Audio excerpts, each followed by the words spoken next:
حراي كبرات تختاتلتي كما يوعدكم ناي لومي حبريتانا بتعمل فلي زبلن مهارن هدء زبله نصلا ايخا كما يجركا دبي تقبرو نصلا ايخا كما يجركا تعوتولو زرئي مدبيو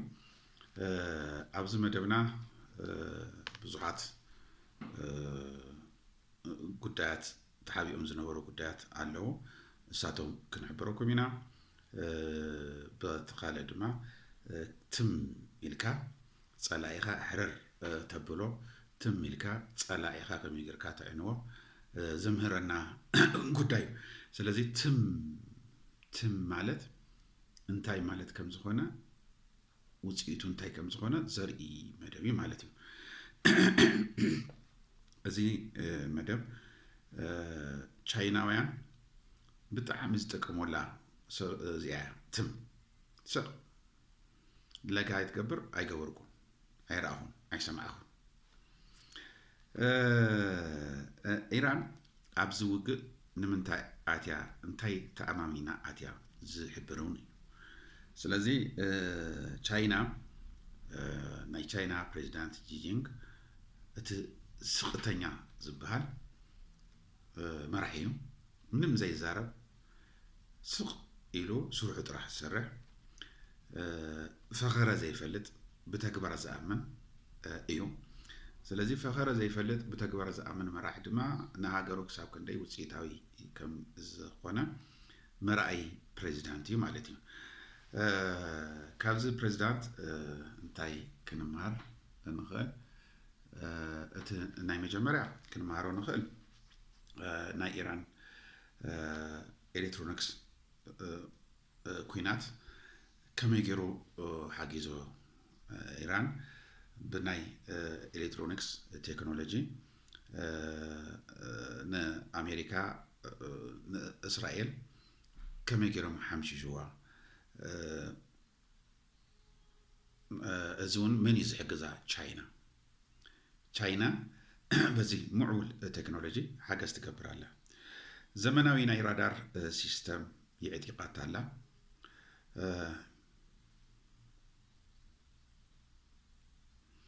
እንደገና ድማ ናይ ሳተላይት ወታደራዊ ዳህሳስ ዝገብራ ካብ ናይ ኣሜሪካ ጂፒኤስ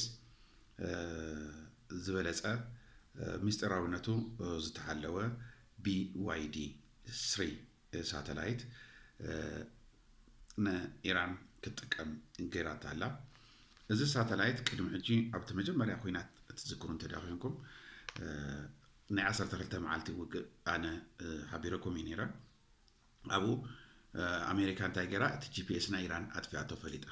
ዕውር ክኾኑ ዕውር ድማ ኮይኖም ሕጂ ቻይና ድማ እዚ BYD 3 ዝበሃል ንዑ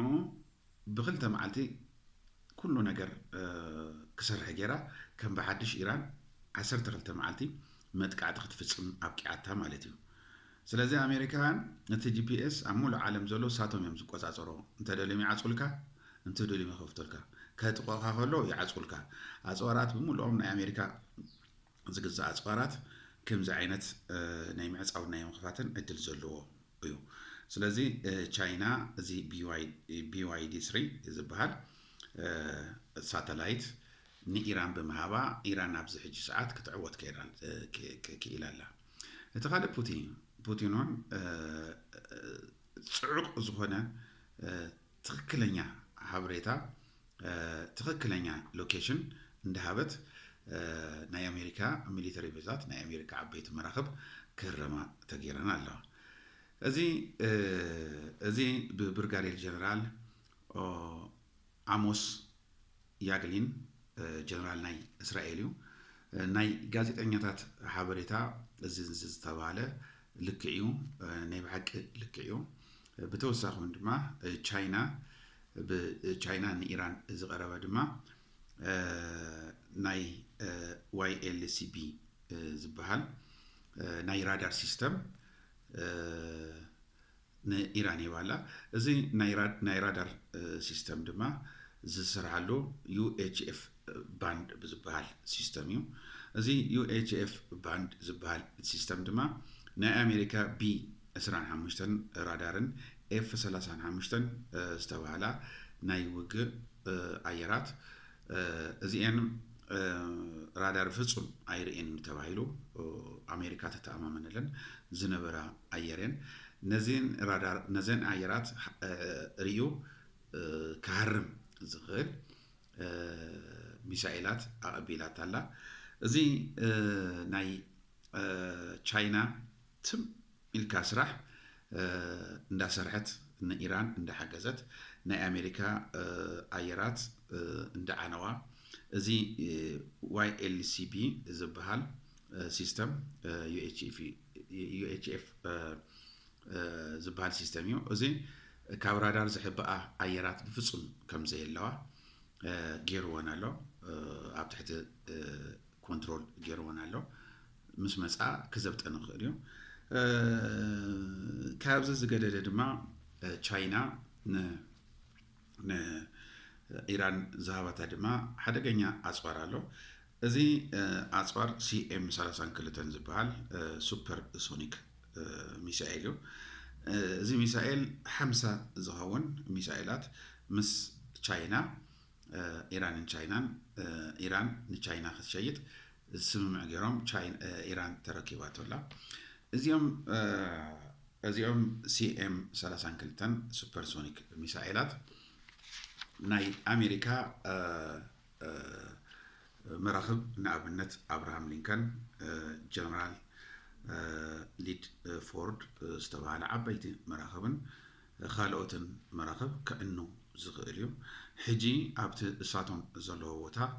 በፂሑ 100 ክዕንወን ዝኽእል ኣጽዋር እዩ እዚ ኣጽዋር 50 ተባሂሉ እምበረ ካብኡ ንላዕሊ ከም ዝኣተወ ዝሕብር ሓደ ሓበሬታታት ይወፅእ ኣሎ እዚኦም ሓበሬታታት ሕጂ ኣሜሪካ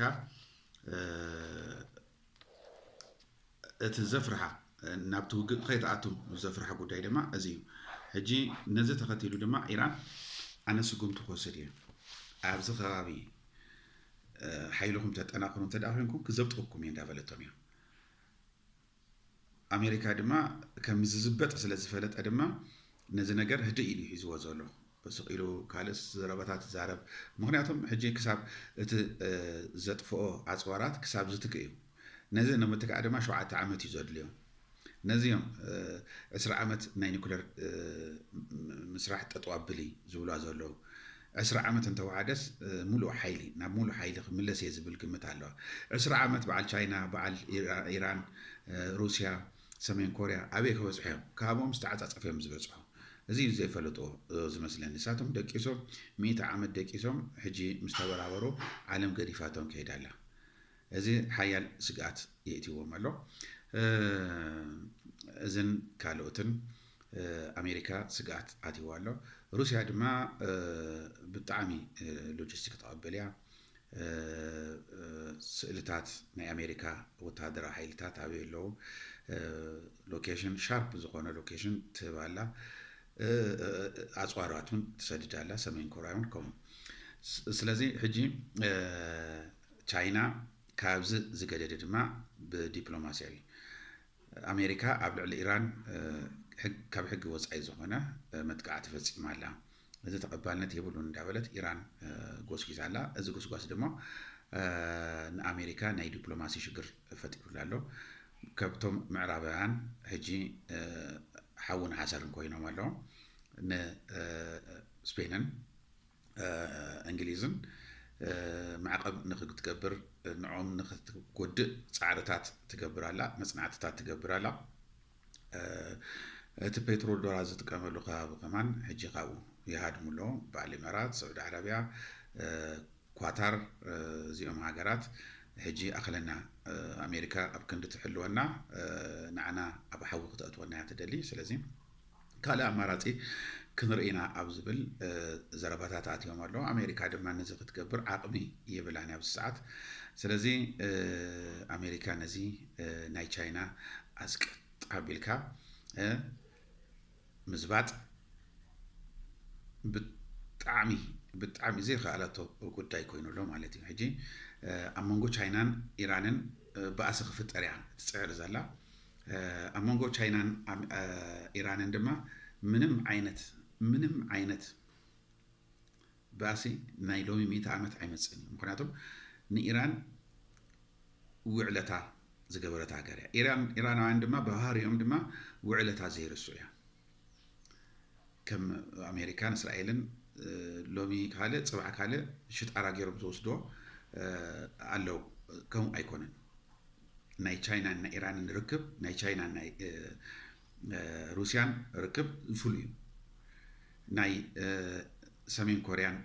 እዚኦም ሰሜን ኮርያ ኢራን ሩስያ ቻይና ሓደ እንታሽሙ ኮይኖም ኣለዉ ሓደ ግሩፕ ኮይኖም ኣለዉ ማለት እዩ ኣሜሪካን እስራኤልን ሓደ ኮይኖም ኣለዉ ምዕራባውያን ካልእ ሳልሳይ ጅሆ መፅኡ ኣሎ ማለት እዩ ስለዚ ኣብ ዓለምና ሕጂ ሰለስተ ጅሆ እዩ ዘሎ ቀደም ብኣሜሪካ ጥራሕ ተኸተልታ ምዕራባውያን ጌራ በይና ዓለም ትመርሕ ነይራ ሕጂ ግን ዓለም ብሰለስተ እዩ እንዳተመርሐ ዘሎ ምናልባሽ 4-5 ክኣቱ ክኽእል እዩ ስለዚ ሕጂ ኣሜሪካ ኣብቲ ዘይትቆፃፀረሉ ደረጃ በፂሓ ኣላ ንነብሳ ከማን ከመይ ጌራ ተድሕን ትሓስብ ኣላ እምበረይ ናብቲ ዝነበረቶ ንምምላስ ፈፂማ ከምቲ ዘይትኽእል እንዳፈለጠት መፅያ ኣላ እንዳለበመት መፅያ ኣላ ማለት እዩ ግን ኣሜሪካ ዋላ እንተለበመቱን ትእመን ኣይኮነትን እዩ እዚ ክቡራት ተኸታተልቲ ናይ ሎሚ መደበይ ስለተኸታተልኩም ይቀኒለይ ምሸት ብቃለ መደበይ ረኸበና ሰላም ዓሉ ቻው ቻው